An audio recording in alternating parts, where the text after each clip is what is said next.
እግዚአብሔር ላይ እንድትደገፉ የሚያደርጋችሁ ምስክርነት ስላላት የህይወት ምስክርነት ነው ዛሬ ይዤላችሁ የመጣሁት። እኔ የተወለድኩት በ7 ወሬ ነው። እናቴን የሚያጣሁት በ7 ወሬ ነው። ቦዲ ስለሚያጥ አዙራ መቼም ስለማረሰው አዙራ ነበር አዝላ የምትሄደው። መድኃኒት ይሰጡኛል። እኔ ግን መድኃኒቱ እያባባሰው እየታመመ አካላቶቼ ሁሉ ይሄ መልክ እየተቀያየረ ጥቁር እየሆነ በጣም እየታመምኩ መጣሁ። ደም ያስተፋኝ ነበር በአፍንጫዬ። አንዳንድ ቦታ ላይ ስትናገሪ ሰምቼ በጣም ልቤ ተነካ። ሞት የተፈረደባትን ልጅ እግዚአብሔር አንስቶ አፍ ታሟል ተባለ፣ ጉበቷ ፈርሷል። ዛሬ የብዙዎች ደግሞ እናት ሲያደርጋት ሳይ መቼስ እግዚአብሔር የሚሳነዋል አልኩኝ። ጥይት ልብ ውስጥ መታ ነበረ። መስጊድ በር ላይ ሄደን ለምነን እናውቃለን። በሕክምና የተረጋገጠ 6 በሽታዎች ነው ላይ ማለት ነው። በጣም የተፈተንኩት ያለ እድሜ ብዙ ስራዎችን ሰርቼ አውቃለሁ። ድርሻ መጣች ተመልሳ ይሉኛል። እዛው ኢመርጀንሲ አይሲዩ ይገባለሁ። በቃ አሁን አትተርፍም ይባላል፣ ግን እተርፋለሁ። ድልድዩ እስከተቻት ምን ታደርግልሻለች? ያው አካባቢው ራሱ ሴት ልጅ አረብ ሀገር ሄዳ ትሰራለች፣ አለቀ ህይወቷ እዚህ ጋር ነው የሚቆመው። ተጠባባቂ ተብሎ የተመዘገቡ ህፃናትን ደግሞ ፋይላቸውን ያሳዩ። እናትና አባት ፊሊንግ አላቸው። ያንን ያላቀ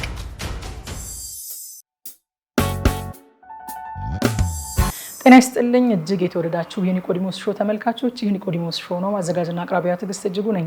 በየሳምንቱ በዚህ ሰዓት እንግዶችን እየጋበዝኩኝ ወደ እናንተ እንደማደርስ ይታወቃል። ዛሬም እንግዳ ይዤላችሁ መጥቻለሁኝ። አብራችሁን ቆዩ። ውድ ተመልካቾች፣ ዛሬ ይዤላችሁ የመጣሁት እንግዳ እቺ ወጣት ልጅ ምንድነው ያላት ነገር እያላችሁ ይሆናል። ግን እግዚአብሔር በህይወቷ ያደረገው ነገር ከእድሜዋ በላይ እኔንም በጣም ያስደነቀኝና እናንተን በጣም ያንጻችኋል ብዬ የማምነው ለብዙዎቻችሁ እምነትን የምትሰንቁበት በውስጣችሁ እግዚአብሔር ላይ እንድትደገፉ የሚያደርጋችሁ ምስክርነት ስላላት የህይወት ምስክርነት ነው ዛሬ ይዤላችሁ የመጣሁት። እህታችን ብርሻዋ በለጠ ትባላለች። ከእሷ ጋር በሚኖረን ቆይታ ዛሬ የብዙዎቻችሁ እምነት እንደሚገነባ፣ ብዙዎቻችሁ ደግሞ አንዳች ነገር ለማድረግም እንደምትነሳሱ በጣም እርግጠኛ ነኝ። በድጋሚ አብራችሁን ቆዩ። ብርሻዋ እንኳን ደህና መጣሽ። እንኳን ደህና ቆየሽኝ።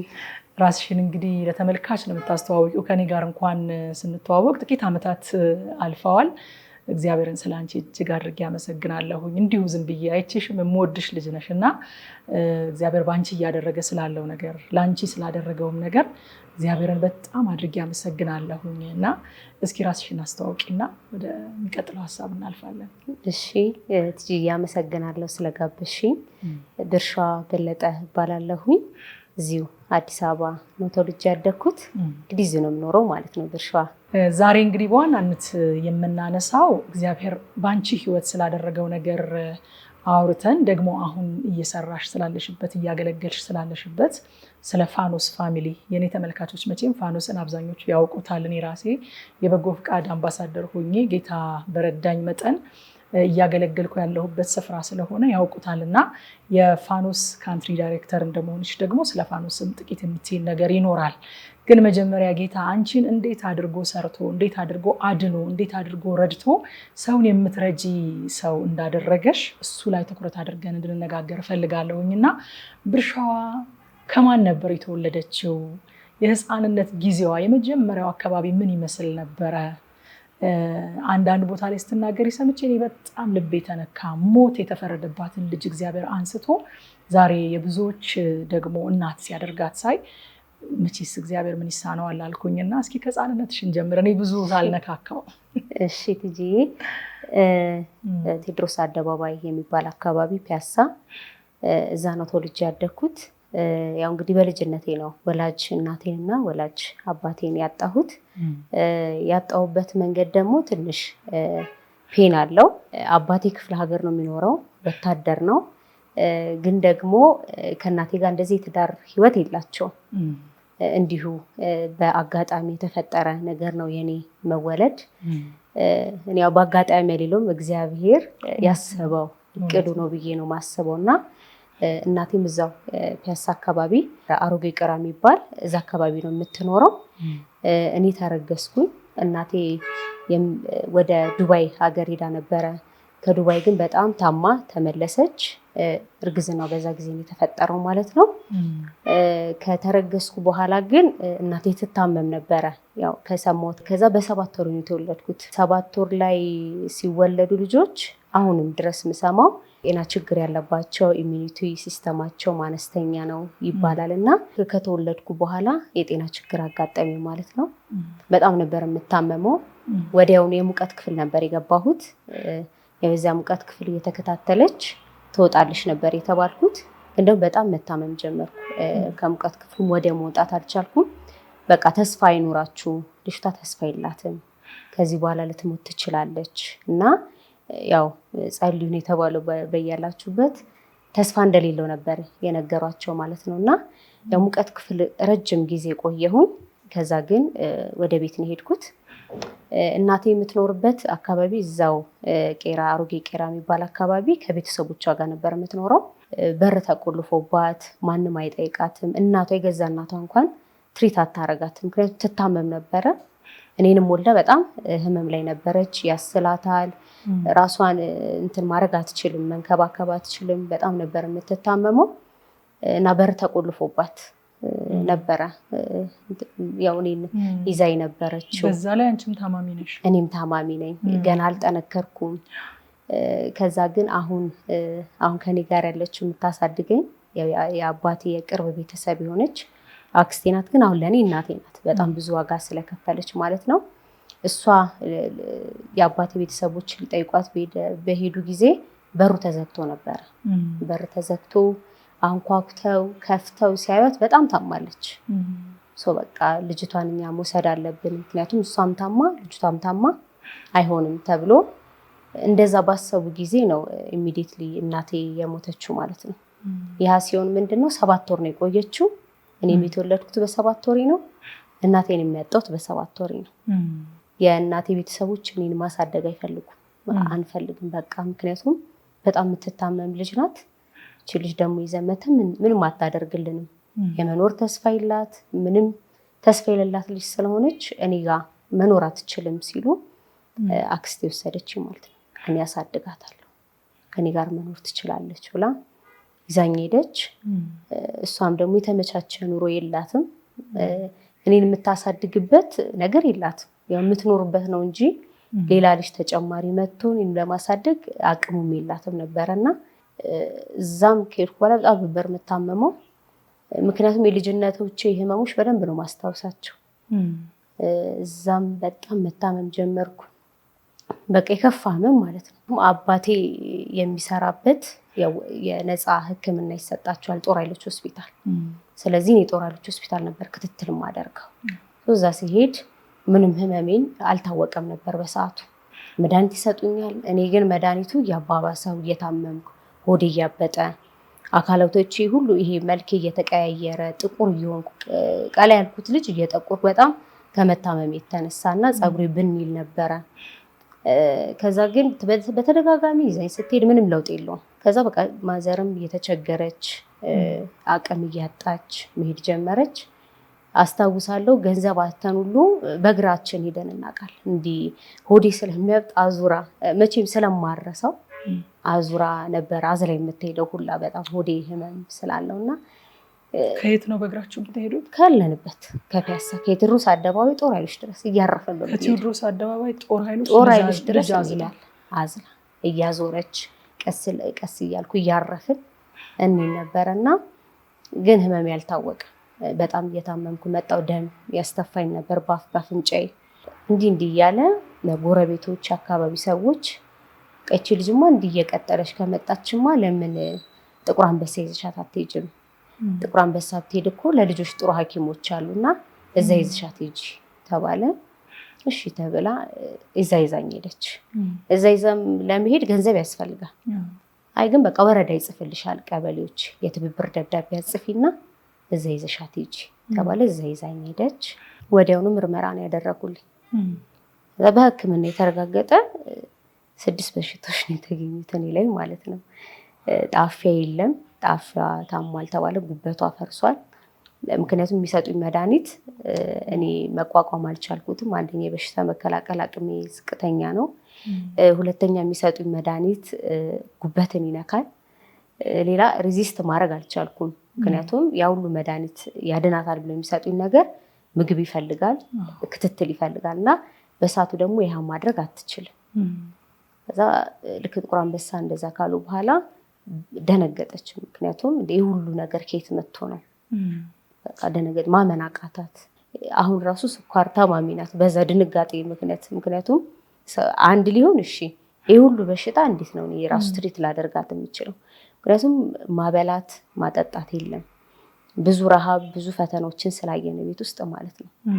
ለራሷ ሳትበላ እኔ ራቤ ስላት ውሃ ትሰጠኝ ነበረ። በቃ ይሄን ውሃ ጠጪ፣ በቃ ተከታታይ 3 ቀን 4 ቀን ሲሆን ውሃ ጠጪ፣ ውሃ እየጠጣሽ ነገ የተሻለ ነገር ይሆናል ትለኝ ነበረና በቃ ስታመም ያ ሁሉ ነገር እንግዲህ ብዙ ነገር ይፈልጋልና መስጊድ ትሄድ ነበር። መስጊድ በር ላይ ሄደን ለምነን እናውቃለን።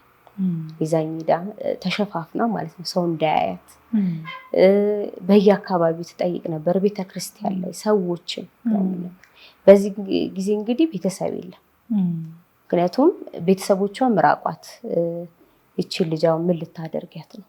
አባትሽስ እንዴት ሆነ? አባትሽስ አይጠይቃችሁም ነበር? አባቴ ክፍለ ሀገር ነው፣ የራሱ ትዳር የራሱ ህይወት አለው። ቅድም እንደነገርኩሽ እዚህ በአጋጣሚ ነው የኔም እርግዝና የተፈጠረውና እሱ እዛ ነው የሚኖረው። ወታደር ነው፣ ትግል ላይ ነው ያለው። የሆነ እረፍት ሰዓታቸው ነው እንጂ የሚመጡት እንዲህ የሚከታተልበት ጊዜ አልነበረው። አይመጣም፣ ኃላፊነት ለሷ ነው ተጥሎ ይሄድና እሱንም ምንም ማድረግ አይችልም ነበር። እስከተወሰነ ጊዜ ነበረ።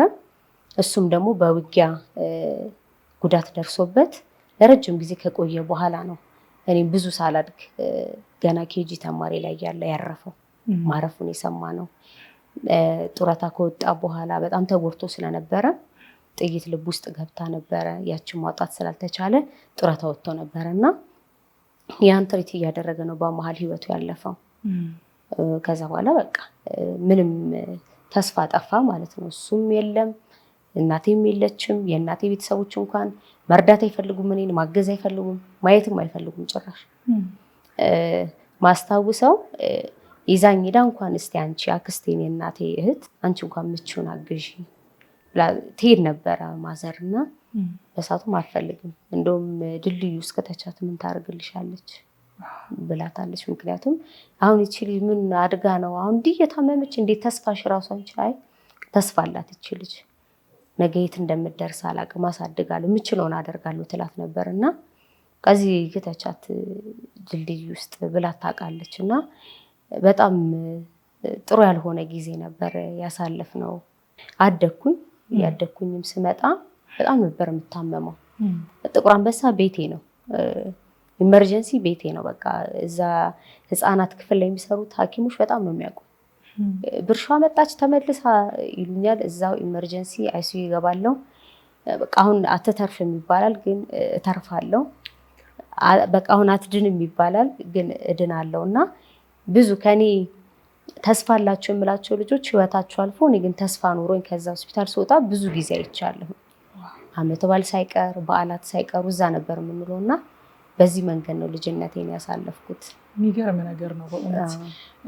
እኔ የሚያስደንቀኝ ነገር ከማህፀን ጀምሮ ሞት የተፈረደበት ህይወት ነው የማየው። እኔ እንግዲህ በ7 ወር ከመወለድ ጀምሮ ከዛ ደግሞ የመጣብሽ የበሽታ ጫናዎችና አይነቶች፣ ከዛ ደግሞ የሚረዳ የሚያግዝ ሰው አለመኖር፣ የኑሮ ደግሞ ክብደት፣ በአካባቢሽ ያሉ ሰዎች እንግዲህ የቅርብ ዘመድ አክስት እንኳን የሞት ፍርድን እስክታስተላለፍ ድረስ እግዚአብሔር ግን ከነዚህ ሁሉ አሳልፎ ከነዚህ ሁሉ ጠብቆ ዛሬ በህይወትሽ ያደረገውን ነገር ሳስብ በጣም እደነቃለሁኝ።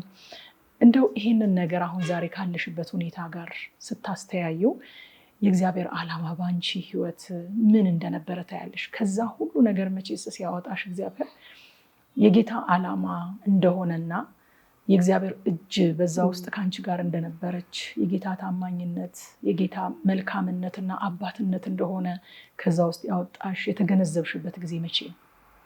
እሺ፣ ይህ ሁሉ እንግዲህ ሲሆን በተለያየ መንገድ ነው እኔ ያደግኩት። ብዙ ነገሬ ከአምልኮ ጋር ይያያዛል። ከባዕድ አምልኮ ጋር ያሉ ነገሮች እንደዛ ነበሩና ግን እግዚአብሔር በዚህ ሁሉ አብሮኝ ነበር። ከእናቴ ማህፀን ጀምሮ አይደለ መጽሐፍ ቅዱስም እኮ ከእናቴ ማህፀን አውቅህ ነበረ ይላልና ከዛን ጊዜ ጀምሮ እንደታወቅኩ ነው የሚሰማኝ። እግዚአብሔር መልካምነቱን በዘመኔ ነው ያየሁት አሁን እስካለሁበት ድረስና እግዚአብሔር አባቴ ሆኖ ቤተሰብ ሆኖ እዚህ ሲያደርሰኝ አይቻለሁ። የኔ እጅ ምንም የለበትም። አሁን እኔ እዚህ ጋር ስናገር ይሄ አለፈላለሁ፣ ግን በእያንዳንዱ የህይወት ክፍሌ ግን እግዚአብሔር አብሮኝ ነበር። እግዚአብሔር አብሮነትን ያየሁትና በቃ ሲጠነቀቅልኝ አለውልሽ ሲለኝ ብዙ ተስፋ የሌላቸው ነገሮች እኔ ጋር ግን ተስፋ ሲኖሩ ብዙ የገፉኝ ነገሮች ግን በእግዚአብሔር ፊት ሞገስ ሲያገኙ አይቻለሁና በቃ እግዚአብሔር አባት እንደሆነ ትክክለኛ አባት ሌላ ምንም የምደገፍበት የምታመንበት በሌለ ጊዜ እግዚአብሔር ነበረ ታምኜ ነበረው እና እግዚአብሔር አሁን ላለሁበት ነገር ሁሉ እግዚአብሔር ነው ዋናው፣ ሌላ ዋና የለምና በቃ በዛ መንገድ ካለፍኩ በኋላ ጌታን አላቅም ነበረ። ያው በሚሄድበት በራሴ መንገዶች ካደኩም በኋላ እሄድ ነበረ ቤተክርስቲያን መከር የሚባል የእግዚአብሔር ቤተክርስቲያን እዛ ሰንዴይ ስኩል እከታተል ነበረ። እዛው ልጆች ያሉ ስለነበሩ እዛ እንከታተል ነበረ፣ እንማር ነበረና ትልቁ ጌታን እንዳገኝ መንገድ የሆነኝ መህር ቤተክርስቲያን ነው። ምክንያቱም እንደ ቤተሰቡ ነው፣ እንደ ቅርብ ክትትል እያደረጉ እግዚአብሔር እውነቱን ከእግዚአብሔር እውነት የሆነውን እግዚአብሔርን እንዳቅ እግዚአብሔር ፍቅር የሆነውን እግዚአብሔር በህይወቴ እንዳቀው አሁን ላይ መነሻ ሆኖኝ ለዘላለም ደግሞ መድረሻዬ እንዲሆን ያደረገኝ መነሻዬ መከር እግዚአብሔር ቤተክርስቲያን ነውና ያስተምሩኝ ነበረ፣ ይከታተሉኝ ነበረ። ግን ደግሞ እኔ ያው ብዙ እንትን አልነበረኝም፣ ፍላጎት አልነበረኝም። ምክንያቱም ራሴ የነበርኩበት የሃይማኖት ተቋም ነበረና እርግጥ አላምንም ነበረ ብዙ ነገሮችን። አንዳንድ እግዚአብሔርም ልብሽ ሲከፈት ሁሉ ነገር ብርሃኑ እንትን የሚልሽ የሚታይሽና ግን የሆነሽ ቀን አንድ ቀን እናት ጌታን እንዳገኝ ያረዳኝ ከዛሽ ጊዜ ጀምሮ ጌታን ተቀበልኩ ማለት ነው። ከዛ ግን የገባኝ በቃ የእግዚአብሔር አባትነት ትልቁ አባትነት ከምንም በላይ ደግሞ በዘላለማዊ ስፍራ መመረጤ ወደዛ ስፍራ መጠራቴ ትልቁ ያ ሚስጥር ስለገባኝ በጣም ደስ አለኝ። ከዛም በኋላ ከጌታ ጋር ጉዞ ጀመርኩ ማለት ነው። በጣም ይገርማል። መንፈሳዊ ነገር መቼም በህይወታችን ላይ ያለው ድርሻ ይሄ ነው ተብሎ የሚቀመጥ አይደለም። አብዛኛውን ጊዜ ችግሮቻችን የሚመስሉን ቁሳዊ ወይንም ደግሞ ሰው ሰራሽ ወይንም የተፈጥሮ ብቻ ይመስለናል ችግራችን። ግን ችግሮቻችን አንዳንዴ እንትናቸው ሲጠና ጀርባቸው ሲጠና መንፈሳዊም ሆኖ ይገኛል እና እንደው አንቺ ካለፍሽበት ነገር ጋር ስታዩ የገንዘብ ችግር መኖሩ እንዳለ ሆኖ የሰው ችግር፣ ፍቅር የማጣት ችግር እነዚህ ሁሉ እንዳሉ ሆነው የነበረው ደግሞ መንፈሳዊ አትሞስፌር በነበርሽበት ቤት ባደግሽበት አካባቢ ያልሽው ይሄ የክፉ መንፈስ አሰራር እነዚህ ነገሮችስ በህይወትሽ ላይ ምን አይነት ከባድን ነገር ወይም አስቸጋሪ ነገር ጨምረውብኝ ነበር ብለሽ ታስቢያለሽ? ያው ስወጣ ወደ እግዚአብሔር ትክክለኛ ወደ ሆነ መንገድ ነው የመጣሁትና ትክክል ያልሆኑ ነገሮች በህይወቴ ቻሌንጅ የሚያደርጉ ነገሮች አጋጥሞኛል። ለምሳሌ ድሮ እንደፈለኩ ላገኘው የምችለው ነገር ማጣት፣ ምፈልጋቸው እንዲህ በቀላሉ ላደርግ የምፈልጋቸው ነገሮችን አለማግኘት መቻል፣ ይሄ ከእንትን አንፃር ማለት ካለን ነገር አንፃር እሱን አጣ ነበረ። ከቤተሰብ ጋር በጣም ያው ከእናቴ ጋር ባለኝም ነገር የምንግባባ አለመግባባት ብዙ ነገሮች ክፍተት ፈጠሩ ማለት ነው። ጌታን ስትከተይ ብዙ ኋላሽ የሚከተሉሽ ብዙ ነገሮች አሉና ወጣትነት ላይ ተግዳሮት ፈጥሮ ነበረ። በስራዬ ተግዳሮት ፈጥሮኝ ነበረ። ባለኝ ሪሌሽንሺፕ ላይ የጓደኛ ሪሌሽንሺፕ ላይ ተግዳሮት ፈጥሮብኝ ነበረና እግዚአብሔር መንፈስ ከሁሉ ነገር ነው የሚያወጣው። አሜን። የእግዚአብሔር መንፈስ በእኛ ላይ አይደለ በእያንዳንዳችን ላይ አይደለ ያለው። ያ የእግዚአብሔር መንፈስ ይጠብቃል፣ ይጋርዳል። ስጋችን ደካማ ነው፣ መንፈሳችን ነው ብርቱና ያ መንፈስ እያበረታኝ እያጠነከረኝ እንጂ ብዙ ተግዳሮቶች አሉ። ምክንያቱም አንዳንድ ነገሮችን በወጣትነትሽ ማድረግ ማግኘት የምትፈልጊያቸው ዓለም የሚሰጥሽ ብዙ ነገር አለ። ይሄን ብታደርጊ እኮ እንደዚህ ትደርሻለሽ፣ ይሄን ብሰጥሽ እኮ የሚልሽ ብዙ ነገሮች አሉ ወጣትነትሽ ላይ። ተግዳሮት የሚያደርግና ከዛ ሁሉ ግን ሆሊ ስፒሪት ከኔ ጋር ስለነበረ መንፈስ ቅዱስ የእግዚአብሔር አብሮነት ከኔ ጋር ስለነበረ እሱን የበለጠብኝ እንጂ ብዙ ተግዳሮቶችን ነው ያለፍኩትኝ። በስራ ተፈትኛለሁ። በጣም ነው የተፈተንኩት። ያለ እድሜ ብዙ ስራዎችን ሰርቼ አውቃለሁ። ከጽዳት ጀምሮ ማለት ነው። ከጽዳት ጀምሮ አሁን እስካለሁበት ድረስና ማጣት በጣም አውቃለሁ። ማለት ይሄ ልጅነቴ ላይ ብቻ አይደለም፣ አሁን ካደኩም በኋላ ይሄ በወጣትነት ዘመኔ ብዙ ያጣኋቸው ነገሮች አሉ። በዛኛው ዓለም ላይ ብሆን ማግኘት የምችለው በቀላሉ ላደርግ የምችለው ነገር እዚህ ጋር ግን በመሆኔ ያጣኋቸው ነገሮች አሉ። ግን ደግሞ ይሄ ማጣቴ አሁን ያስኩትን አያስለቅቀኝም። ዋናውን ያስኩት እግዚአብሔርን እና በቃ እግዚአብሔርን ታምኜ እግዚአብሔር ከኔ ጋር ስላለ አንዳንድ ሰው በብዙ ነገር ይመካል። ይሄ ነገር አለኝ፣ ቤተሰብ አለኝ፣ ይሄ ቋሚ የሆነ ነገር አለኝ ብሎ ይመካል። እኔ በእግዚአብሔር ነው የምመካው። እናገራለሁ። አይኑ በዙሪያችን ማንም ላይኖሩ ይችላሉ። እግዚአብሔር ግን ሲጠነቀቅልኝ ሲወደኝ የእግዚአብሔርን ፍቅር የእግዚአብሔርን አብሮነት የእግዚአብሔርን አባትነት በቃ ታማኝ ሆኖ አንድም ቀን እውነት ለቃሉ ታማኝ ነው እግዚአብሔር። አሜን። ጠይቄው ያሳፈረኝ ምንም ነገር የለም እና አሁን ላይ ለመድረሴ እግዚአብሔር ዋናው ትልቁ ስፍራ የሚወስደው እግዚአብሔር ነው። ምክንያቱም እኔና አንቺን ያገናኘን እግዚአብሔር ነው።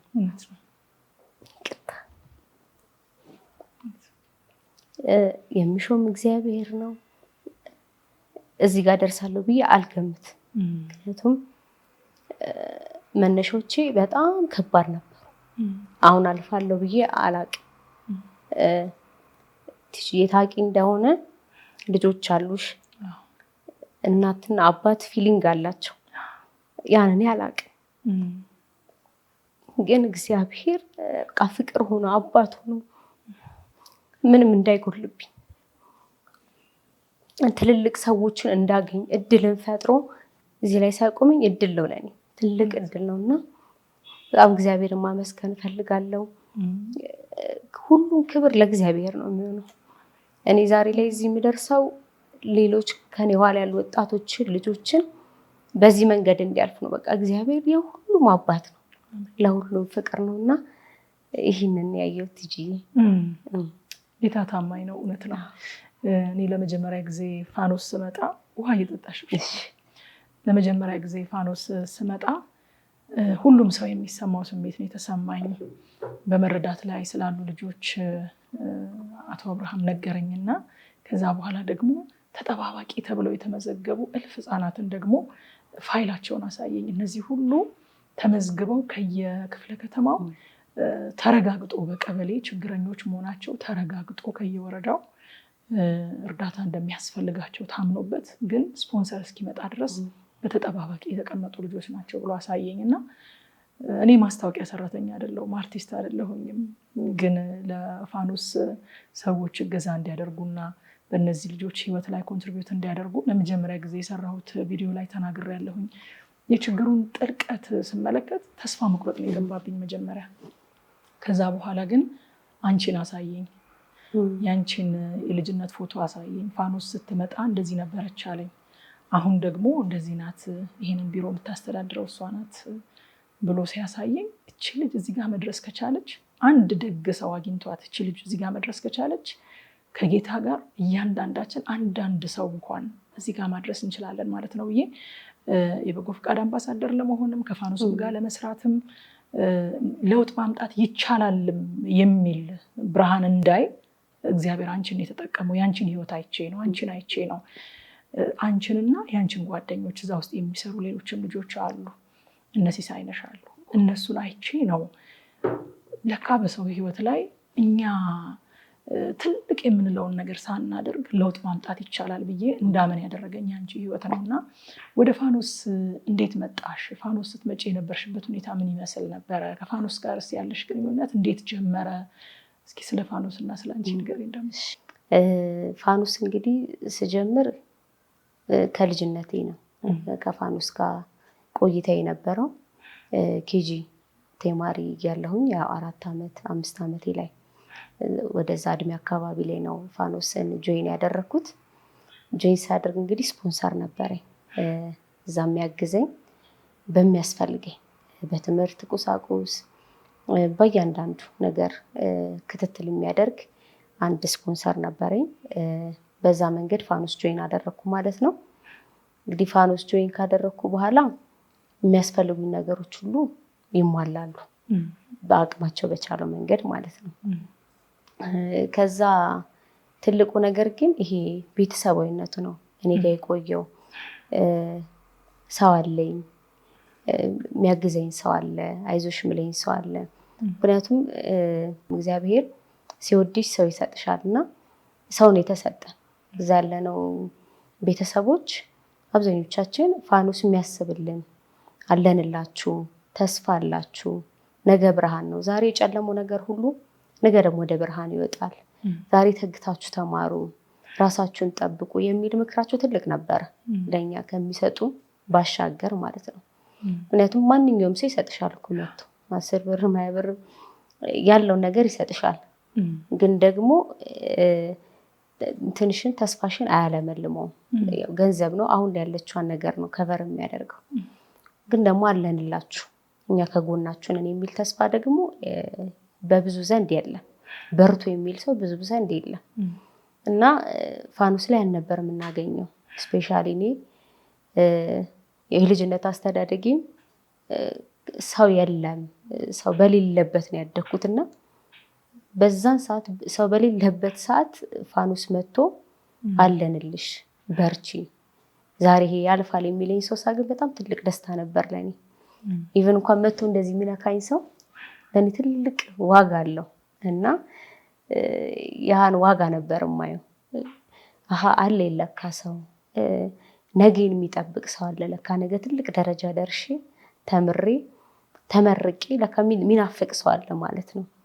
ያለ አይመስለኝም ነበር። ምክንያቱም ብዙ ሰው ማንም ከኔ ጋር የቆመ ሰው አልነበረም። አካባቢያችን ላይም እንደዚህ አይነት ሰዎች አካባቢው ራሱ ሴት ልጅ አረብ ሀገር ሂዳ ትማራለች፣ ትሰራለች፣ አለቀ ህይወቷ እዚህ ጋር ነው የሚቆመው። ተመርቃ ትወጣለች የሚል ከዛ ማህበረሰብ የለም አካባቢያችን ላይ። ወንድ ልጆች ተደባዳቢ እዛው ችግር ፈጣሪ ነው የሚሆኑት። ተመርቀው የሚያወጡ ሰው ተስፋ የላቸውም እንደዛም ብለው አያስቡም። እና ግን ያንከሬጅ ያደርጉን ነበር። ፋኖስ በርቱ፣ ትምህርታችሁ ላይ ጠንክሩ፣ ነገ ትልቅ ትሆናላችሁ የሚል ተስፋ ይሰጡን ነበር። እና በዛ መንገድ ነው ፋኖስን ከልጅነቴ ጆይን አደረኩ። በዛ መንገድ እየቀጠለ እኔም እስከ 10 ተማርኩኝ። ያለንበት የኑሮ ሁኔታ ልክ አልነበረም። ግቢ ከሄድኩ በኋላ ብዙ የሚያስፈልጉኝ ነገሮች አሉና ያን እናቴ ላታሟላ ትችላለች ከማስጨንቃት እዚሁ እየሰራው ብማር ብዬ አሰብኩኝ። የልጅነት ልሜ ነርስ ነበረ፣ ከውስጥ ያለ ነው። ምክንያቱም ነርስ መሆን ነበር የምፈልገው ነርስ ነው። በቃ ነርስ ብሆን ሰውን ባግዝ ሰውን ብረዳ የሚል ህልም ነበረኝ ውስጤና ምክንያቱም ልጅነቴ ስላየሁት ማንም አልደረሰልኝም ነበረ እና እኔም አድጌ እኔም ደግሞ ጥሩ ደረጃ ደርሼ እነዛ ሰው ለሌላቸው ሰው ለናፈቃቸው ሰዎች መድረስ አንደኛ በዚህ አይነቱ ወይ የሚሄደው ነርሲንግ ነው። ነርሲንግ ያው ሕክምና ላይ ያለ ሙያ ነው። አዋላጅ ነርስ ነበር የመረጥኩት። እሱን ተማርኩኝ 3 ዓመት ተመረኩኝ። ይሄን ሁሉ ጊዜ ግን ፋኖስ አብሮኝ ነበረ። ፋኖስ እየቀጠለ ከኔ ጋራ አብረን ነበርን። ከፋኖስ ጋር ተመረኩ። ከተመረኩ በኋላ ፋኖስ አብሮኝ ነበረ። ትምህርቴን ጨረስኩ። ለቤት ትልቅ ደስታ ነበረ። ማለት ያቺ የትም አትደርስም ትሞታለች የተባለ ልጅ ጎረቤት ሁሉ ተስፋ የሌላቸው በማንም ዘንድ ተስፋ የሌላት ልጅ እዚህ ጋር ጨርሼ ተመርቄ ለቤተሰብ ኩራት፣ ለአካባቢ ኩራት፣ ለፋኖስ ኩራት ሆኜ ተመረኩ ማለት ነው። ከጨረስኩ በኋላ ብዙ ስትራግል አድርጌያለሁኝ ስራ በማጣት ትልቁ እኔ እንደዛ አልመሰለኝም። ምክንያቱም ተመርቄ እናቴን አግዛለሁ የተሻለ ነገር ቢያንስ ሊኖረን ይችላል ብዬ አስቤ ነበርና እንዳሰብኩት አልሆነም። በጣም በስራ ስትራግል አደረኩኝ። የተለያዩ ስራዎችን ሰራሁኝ። አብዛኛው ግን የሽያጭ ስራ ላይ ነበረ ስሰራ የነበረው። ከዛ ግን ኮቪድ ገባ መሀል ላይ። ኮቪድ ከገባ በኋላ ግን ስራ እንትን ማለት አልቻልኩኝም። ስራ ህመሙም አለ ኮቪድ፣ መውጣትም አይቻልም፣ መንቀሳቀስም አይቻልም። ለዚህ ስታክ አደረኩ እዛ ጋር ማለት ነው። ከዛ በኋላ ግን ስራ አጣው፣ በየቦታው መፈለግ ጀመርኩ። ቤት ውስጥ ሌላ ችግር ተከሰተ ማለት ነው። የተወሰነ ነገር አደርግ ነበር፣ የተወሰነ ነገር መኖር አልቻለም እና ስራ መፈለግ አለብኝ ብዬ ስራ በምፈልግ ጊዜ የሆነ ሩቅ አካባቢ ነበረ የመጨረሻ ስራዬን ያገኘሁት። ሞግዚትነት ከነበርኩበት የወረደ ስራ ማለት ነው። ክፍያውም የለም። እዛ ስራ ሳገኝ ጊዜ አይ ሩቅ ነው ቦታው፣ የሚሰጠኝ ገንዘብ ያሉኝ ገንዘብ ለትራንስፖርት የሚያልቅ ነው እና ተስፋ ቆረጥኩ ማለት ነው ስራ በማጣት። በቃ ከዚህ በኋላማ ተስፋ ከሌለኝ ጋርፌ ቤት ልቀመጥ፣ የሚመጣውን እግዚአብሔር በቃ መጸለይ ጀመርኩ። በቃ እግዚአብሔር ሆይ አሁንም አንተን ነው የምታመነው። ማንም እንደዚህ ብዬ እንኳን ስራ ፈልጉልኝ ብዬ እንኳን ማማክረው ሰው የለኝም። አንተ ታውቃለህ ብዬ ለሱ ሰጠሁት። በእግዚአብሔር አንተ ያስጀመርከኝ አንተ ነህ፣ አሁን እንደምታስቀጥለኝ አንተን ነው የምጠብቀው ብዬ ቁጭ አልኩኝ። በዚህ አጋጣሚ ነው በጣም በብዙ እንትን ውስጥ ሆኜ ፋኖስ የመጣው። ልጅነቴ ላይ ፋኖስ የሆነ የምፈልገው ሰዓት ላይ ፋኖስ ነበረ። አሁንም ደግሞ ፋኖስ መጣ ማለት ነው። አሁን በቃ ተስፋ የለም፣ ስራ አጣው፣ ምን ላደርግ ነው ባልኩበት ሰዓት ፋኖስ መጣ። እኔ እርግጠኛ ነኝ የምናገረው የእግዚአብሔር ጊዜ ስለነበረ ነው። ምክንያቱም ውስጤ መሻቴ ሰው ማገዝ፣ ለሰው መድረስ፣ በእኔ ያለፉትን ልጆች አለንላችሁ ማለት ተስፋ ነበረኝ፣ ህልሞች ነበሩኝ እና ያን ህልም የሚያገናኝልኝ ፋኖስን አገኘሁ። ለየት የሚያደርገው ደግሞ ፋኖስ እዛው ስላደኩበት ያለሁበትን ነገርም ስለማቅ ቤተሰብም ስለሆኑ በጣም ደስ አለኝ። ይህን እድል አላገኝም። በቃ በዛ ምክንያት ፋኖስ ጆይን አደረግኩ ማለት ነው። እንደው ምናልባት ስለ ፋኖስ እስከዛሬ ድረስ ያልሰሙ ይሆናሉ ተመልካቾቻችን አንዳንዶቹ እና ፋኖስ ምንድን ነው? ፋኖስ መጣ ትላለች፣ ፋኖስ በልጅነት መጣ አሁንም ደግሞ መጣ ትላለች። ምንድን ነው ለሚሉ ጥያቄ ለሚሆኑባቸው ሰዎች እስኪ ፋኖስ እንዴት እንደተመሰረተ፣ ምን እንደሆነ አላማው፣ ምን እየሰራ እንዳለ፣ ምን አቺቭ እንዳደረገ እስከዛሬ ድረስ እስኪ ጥቂት ነገር ንገሪኝ ስለ ፋኖስ። እሺ፣ ፋኖስ እንግዲህ የተመሰረተው በ1998 ነው በፈረንጆች። አሁን ወደ 30 ዓመት ይጠጋዋል ከተመሰረተ። ያው መስራቿ አበባ መርሻ ትባላለች። ለንደን ሀገር ነው የምትኖረው። እንደሞ ቅን ልብ ያላት እህት ናት። እናት የሆነች የእውነት ያው እናቴ ነው የምላት። የእናትነት ልብ ያላት፣ የሚራራ ልብ ያላት፣ በጣም ለሰዎች የምታዝን እና ደግሞ እንደዚህ አይነት ነገሮችን ደግሞ አላማ የሆነ ሰውን ማገዝ፣ ሰውን መርዳት፣ ሰውን ማንሳት እቅዷ ነው እና ያን ህልሟን ነው እየኖረች ያለችው እና በእሷ አማካኝነት ነው ፋኖስ የተመሰረተው። እንግዲህ እሷ ከመሰረተች በኋላ በተለያየ ኢንፎርማል በሆነ መንገድ ሰርቷል ስራውን። ከዛ ማልኛ ምስክሮች የሆኑ ነው ያለሁኝ። ከኔም ደግሞ ከፍ ከፍ ብለው በስፖንሰርሺፕ ያው ልጆቹ ባሉበት ሆነው ቤተሰቦቻቸው ጋር የቅርብ ቤተሰብ እናት አባትም ከሌለ የቅርብ ቤተሰብ ጋር ሆነው ሰፖርት እየተደረጉ ኢንዲቪዥዋል ስፖንሰር ልጆቹ እስኪመረቁ ድረስ ክትትሉን አያቆምም፣ ፋኖስ ገዛውንም አያቆምም እና በዛ መንገድ ልጆቹ እየታገዙ ከመቶዎች የሚቆጠሩ በላይ ልጆችን አድርሷል። ተመረቀው ይወጣሉ። አሁንም ደግሞ እዚሁ ላይ እየቀጠሉ አሁን ከኛ ጋርም ሆነው የሚሰሩም አሉ። ስለዚህ ልጆች ላይ ነው የሚሰራው በዋናነት ፋኖስ ልጆች ላይ፣ የልጆቹ ቤተሰቦች ላይ ደግሞ ይሰራል እና እርዳታ የሚያስፈልጋቸው ልጆች እርዳታ ልዩ ፍላጎት ያላቸው እንዳሉ አይቻለሁ። ከዚህ መሀል እንግዲህ ስፔሻል ኒድ ያሉ ልጆች አሉ። በጣም ታማሚ ከእናት እቅፍ የማይወርዱ እናት ብቻ የምታሳድጋቸው ልጆች አሉ። በጣም በህመምና በችግር ውስጥ ያሉ እንግዲህ ይህንን ከክፍለ ከተማው ጋር ተነጋግረን ችግር ውስጥ ያሉ እገዛ የሚያስፈልጋቸው ልጆች በመውሰድ እዛው ባሉበት ነው ልጆቹ እንዲታገዙ ይደረጋል ማለት ነው። ፋኖስ ይሄን ይሰራል። ስፖንሰርሺፕ እና ውመን ኢምፓወርመንት ላይ ነው ስፖንሰርሺፑ። ልጆቹ አድገው ተመርቀው እስኪወጡ ድረስ ከትንሽነታቸው ጀምረው ትልቅ እስኪሆኑ ድረስ ተመርቆ እስኪወጡ ድረስ እገዛውን አያቆምም፣ ያግዛል። እናቶቹም ደግሞ በተመሳሳይ የተለያዩ ስልጠናዎችን በመስጠት ራሳቸውን እንዲችሉ ከጥገኝነት ወጥተው ደግሞ ስራ እንዲጀምሩ በማድረግ እነሱም ደግሞ ስራ እንዲጀምሩ ያደርጋል ማለት ነው። ሁለንተናዊ ስለሆነ በሁለንተናዊ ሳይኮሎጂካሊም፣ ፊዚካሊም፣ ስፒሪቹዋሊም ቤት በመሄድ በማየት በመጎብኘት አለንላችሁ፣ አይዟችሁ፣ ይሄ ያልፋል በማለት ደግሞ እየመከርን በዚህ መንገድ ፋኖስ ይህን ስራ ይሰራል ማለት ነው። በጣም ይገርማል። አሁን አንቺ ዛሬ የፋኖስ ካንትሪ ዳይሬክተር ነሽ፣ እዚህ ያለውን ፕሮጀክት የምትመሪው አንቺ ነሽ እና ሰፍቷል። ፋኖስም በጅማ በኮምቦልቻ እና በአዲስ አበባ ነው አይደል አሁን ያለው ፋኖስ። ትልቅ ስራ እየሰራ ነው። በርካታ ልጆችን እያስተማረ ነው። በርካታ ሴቶችን ኢምፓወር እያደረገ ነው። የእግዚአብሔር ታማኝነትና የእግዚአብሔር አባትነት በጣም ያስደንቀኛል። አንቺ የተማርሽው አዋላጅ ነርስነት ነው። አሁን እየሰራሽ ያለሽው ስራ ደግሞ ይሄ ነው። እንዴት ተገናኘልሽ? እንዴት ሆነሽ ወደዚህ ስራ ልትገቢ ቻልሽ? እሺ፣ አዎ እኔ የጨረስኩት በነርሲንግ ነው። ምንም እውቀት የለኝም ስለ ቢሮ፣ ምንም አይነት እውቀትም ልምዱም የለኝም። ግን ደግሞ ስልጠናዎችን የተለያዩ ስልጠናዎችን እንድወስድ ቢሮ ውስጥ የሚሰሩ ስራዎችን በማሰልጠን ከዛ ደግሞ በትምህርት ደግሞ መደገፍ ነበረብኝ።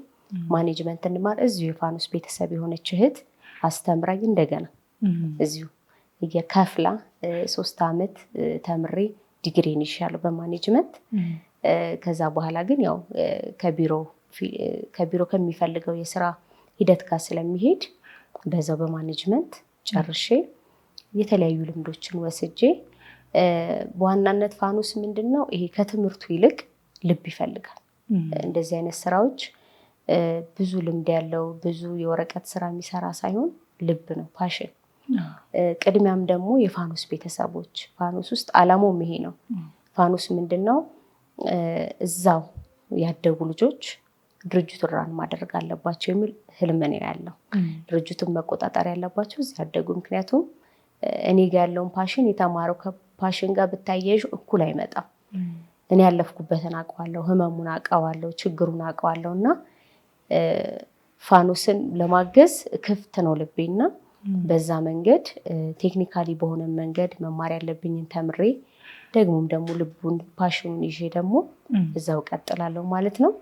ፋኖስ እኔ ማለት ነኝ። ፋኖስ የስራ ባልደረቦች አብረው የሚሰሩ ማለት ነው። በዛ መንገድ ነው። ዋው በጣም ይገርማል። ልጆች እንግዲህ እኛም አሉን። ሌላ ጊዜም ከዚህ በፊትም እንደተናገርኩት ለተመልካቾቻችን እኔና ባለቤቴም ልጆችን ከፋኖስ ወስደን የምናሳድጋቸው ልጆች አሉን። ልጆቹ የነበሩበት ሁኔታና አሁን ያሉበት ሁኔታ በየጊዜው ሪፖርታቸውን ትልኩልኛላችሁ። በጣም ደስ ይለኛል ሳይ። ሰላምታ ምስጋና በቪዲዮ ቀርጸው ሲልኩልኝ በጣም ሀሴት አደርጋለሁኝ።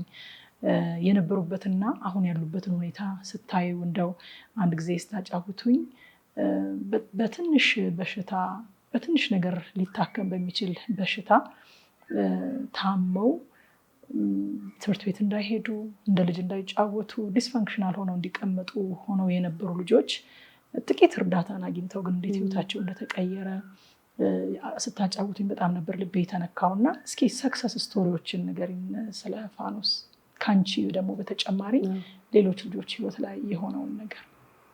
እንግዲህ ፋኖስ አሁን በፊት ከነበረው በተሻለ መንገድ እግዚአብሔርም ደግሞ ሰው ሰጥቶት ብዙ ትልቅ እግዚአብሔር ከባረከን ነገር አንዱ ሰው ነው። የተለያዩ ሐኪሞች አሉ በገንዘብ ብንከፍላቸው እንዲሁ በቀላሉ ማይገኙ ሐኪሞች ግን ደግሞ ቮለንቲር ነው እኛ ጋር የሚያገለግሉ በተለያየ ሙያ በሕክምናው በቴክኒካል ነገሩ ቮለንቲር በማድረግ የሚንቀሳቀሱ የሚሰሩ ሰዎች እኛ ጋር አሉ። እነሱን በመጠቀም እንግዲህ ልጆቻችን በቻልነው አቅም ፋኖስ በቻለው አቅም ሆሊስቲክ የሆነ ቻይልድ ዴቨሎፕመንት እንዲኖር እንፈልጋለን። ፋይናንሻል ሰፖርት በማድረግ አሁን ፓኬጅ የሆነ ጥቅሎች አሉ። ሕክምና፣ ኒውትሪሽን፣ ሳኒተሪ እነዚህን ጥቅል አድርጎ እገዛ እንዲያደርጉ እናደርጋለን። ግን ደግሞ እንደ ሰክሰስ ስቶሪ የምንነግራቸው ብዙ ስቶሪዎች አሉ። የሚጥል ህመም ያለባቸው እናቶቻቸው ታቅፈው ምግብ እያኘኩ የሚሰጧቸው ልጆች አሁን ግን ደህና ሆነው ልጆቹን እያበሉ ራሳቸው እናቶቹ ራሱ ሳይኮሎጂካሊ ምክንያቱም እኛ ስናገኛቸው ሳይኮሎጂካሊ የተጎዱ እናቶች ናቸው። ይሄን ልጅ እንዴት ይዤ መውጣት እችላለሁ ወደ ውጭ? ምክንያቱም ሰው ካየብኝ ሌላ ነገር ነው የሚለኝ እና ሳይኮሎጂካሊ ራሱ ዴቨሎፕ ያደረጉ አይደሉም እና እነሱን እናቶች ምክር በመስጠት ካውንስል በማድረግ እንደዚህም አይነት ልጅ አለ፣ እንደዚህ ማሳደግ ይቻላል። ሲንግል ማም ሲሆኑ ደግሞ በጣም ችግሩ እነሱ ላይ ነው እንትን የሚለው ሳይኮሎጂካል የሚጎዳሉ፣ ፋይናንሻል የሚጎዳሉ፣ በብዙ ነገር ነው አቢዝ የሚሆኑት እና ያን ነገር እንትን በመቅረፍ ሙሉ ችግሩን መቅረፍ ባንችልም እንኳን ይዛ መውጣት እንድትችል ከሰው መሀል ይዛ ቁጭ ማለት እንድትችል ልጇን። ምክንያቱም እንደዚህ አይነት ልጆች የተለየ ፍጥሮና ናቸው ብለው ስለሚያስቡ መንቀሳቀስ መናገር የማይችሉ ልጆች አሉ። ይሄን አምጡልኝ ራሱ የማይሉ ልጆች አሉ። አልጋ ላይ የተኙ እናቶቹም በተለያየ ችግር ላይ ያሉ ልጆች ስለሚይዙ ከቤት መውጣት የማይፈልጉም።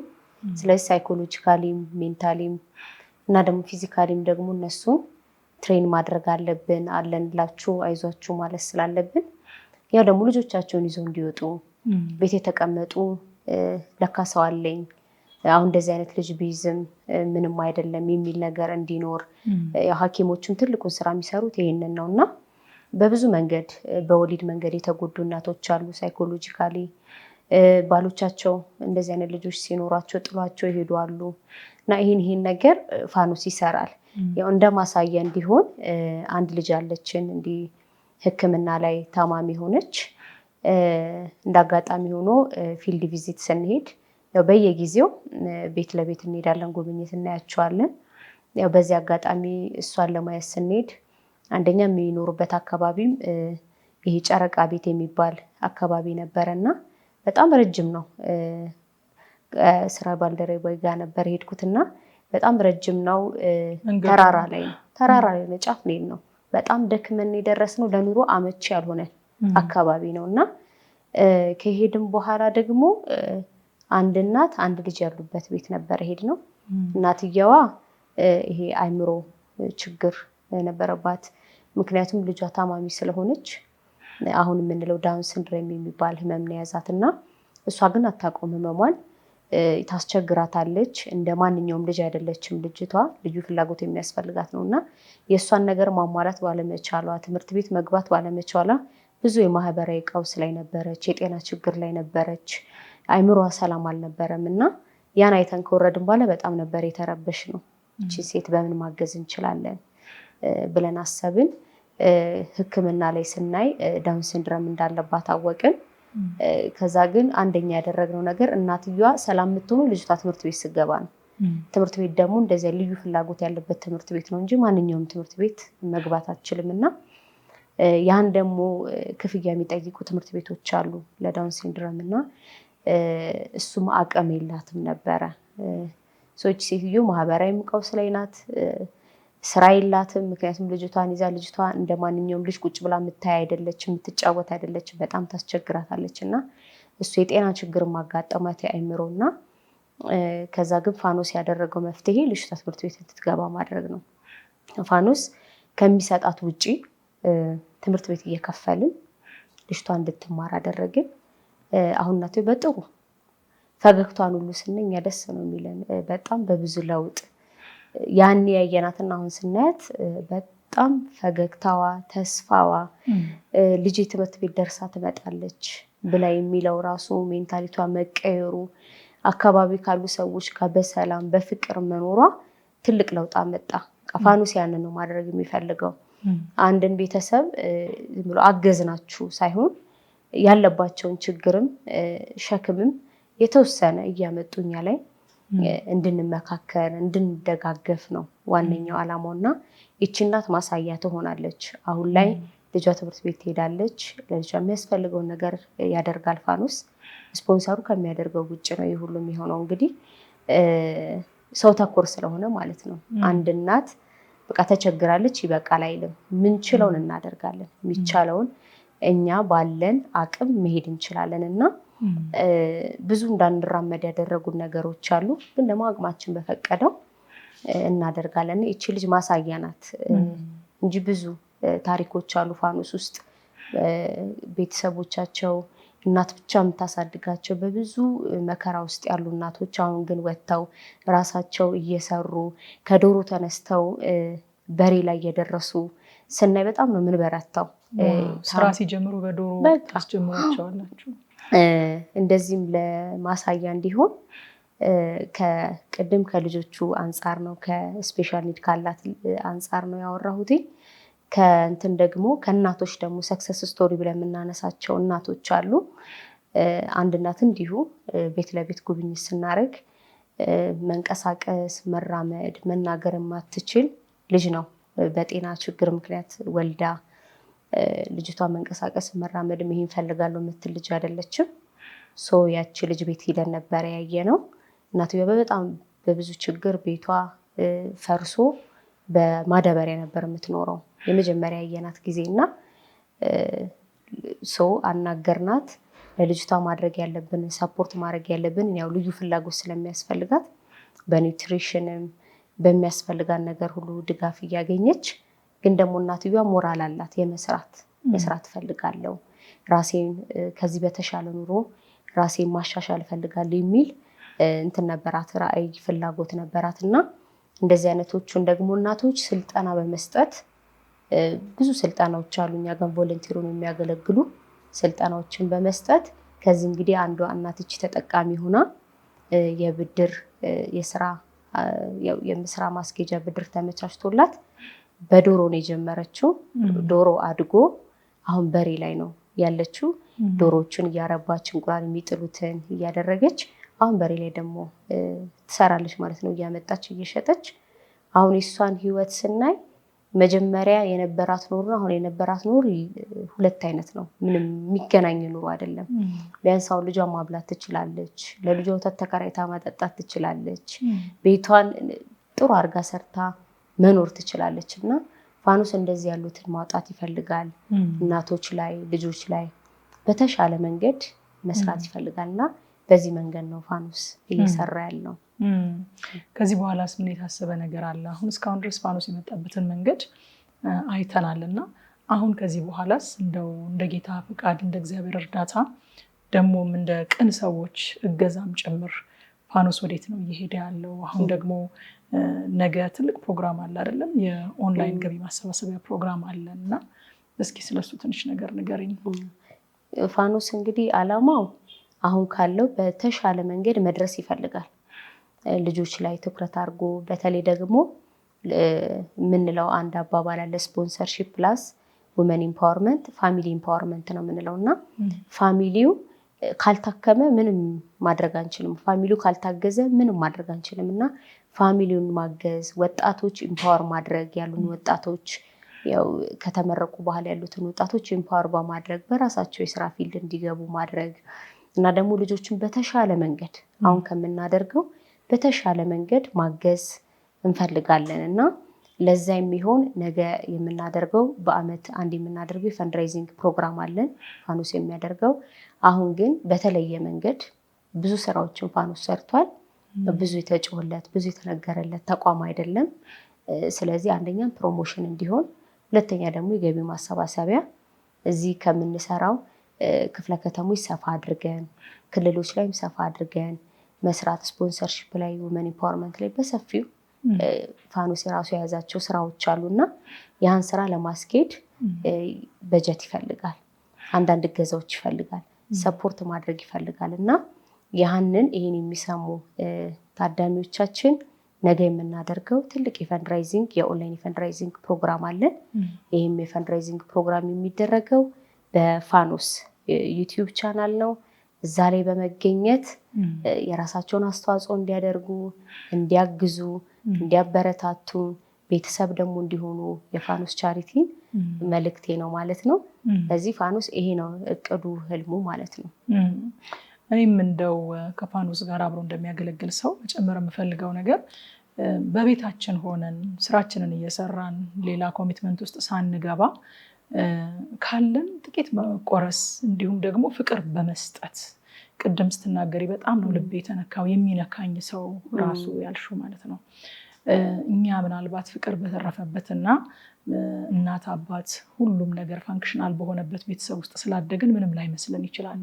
መነካት የሚፈልጉ ወገኖች አሉን፣ መደረስ ያለባቸው ወገኖች አሉን እና እነሱን ባለንበት ሆነን እንደው ሩቅ ሀገርን ብንሆን በስልክ እንኳን ኮሚኒኬት እያደረገን ፍቅር መስጠት ይቻላል፣ ያለንን ነገር ማካፈል ይቻላል።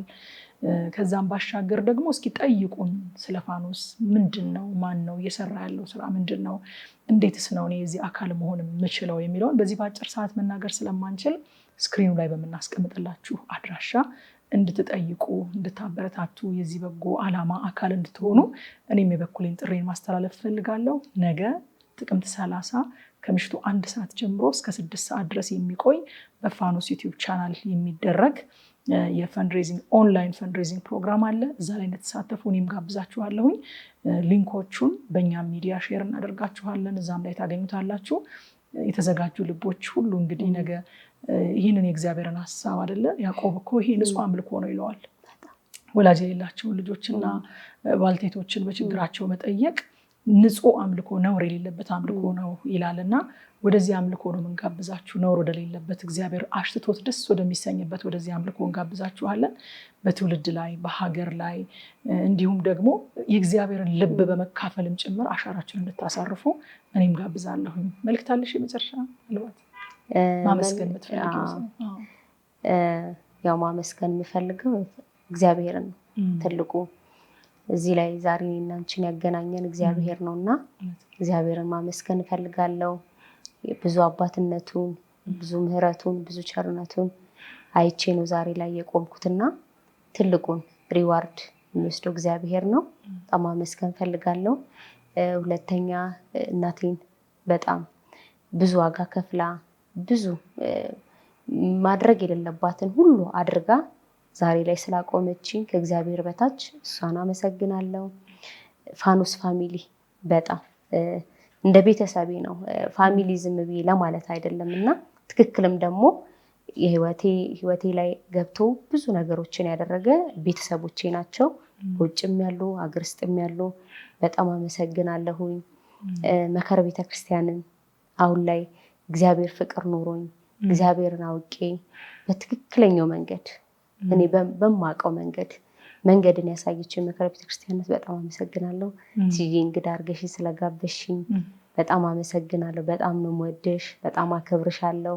እግዚአብሔር ያክብርልኝ። አሜን አሜን። እኔም በጣም አመሰግናለሁ። ጌታ ኢየሱስ ይባርክሽ። ቴንኪው በጣም እሺ። የተወዳችሁ ተመልካቾቻችን እንግዲህ የዛሬ ፕሮግራማችን ይህን ይመስል ነበረ። እግዚአብሔር ታማኝ ነው፣ እግዚአብሔር መልካም ነው፣ እግዚአብሔር ግሩም አባት ነው የሚለውን መልእክት እንደተካፈላችሁ አምናለሁኝ። ተስፋን፣ እምነትን በውስጣችሁ እንደሰነቃችሁ አምናለሁ። እናንተም ደግሞ ለሌሎች ተስፋ፣ ለሌሎች እግዚአብሔርን ማመስገኛ ምክንያት ለመሆንም እንደተነሳሳችሁ እንዲሁ አስባለሁኝ። ሳምንት በሌላ ፕሮግራም እጠብቃችኋለሁ። አዘጋጅና አቅራቢዋ ትዕግስት እጅጉ ነበርኩኝ። መልካም ሳምንት።